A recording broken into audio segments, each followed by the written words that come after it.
ലഗ്നത്തിൽ സ്വക്ഷേത്ര ബലവാനായിട്ടോ ഉച്ചനായിട്ടോ ഗ്രഹം കേന്ദ്രങ്ങളിൽ നിൽക്കുവാണ് എങ്കിൽ അത് ഈ പഞ്ചമഹാപുരുഷ യോഗങ്ങളിൽ പെടുമെന്നാണ് പറയുന്നത്. അതിനകത്ത് 5 പഞ്ചമഹാപുരുഷ യോഗങ്ങളാണ് ഉള്ളത്. അതിൽ ചൊവ്വയെ കൊണ്ട് പറയുമ്പോൾ രുചകയോഗം, ബുധനെ കൊണ്ട് പറയുമ്പോൾ ഭദ്രയോഗം, വ്യാഴത്തെ കൊണ്ട് പറയുമ്പോൾ ഹംസയോഗം, ശുക്രനെ കൊണ്ട് പറയുമ്പോൾ മാളവിയോഗം, ശനിയെ കൊണ്ട് പറയുമ്പോൾ സസമഹായോഗം. ഈ 5 യോഗങ്ങളാണ് ഈ പഞ്ചമഹാപുരുഷ യോഗങ്ങൾ.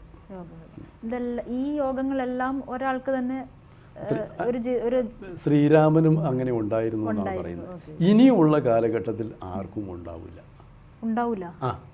അതെന്താന്ന് വെച്ച് കഴിഞ്ഞാൽ ശുക്രൻ ഉച്ചനാകുമ്പോൾ ഈ പറയുന്ന രീതിയിൽ ബുധൻ നീചനായിരിക്കും.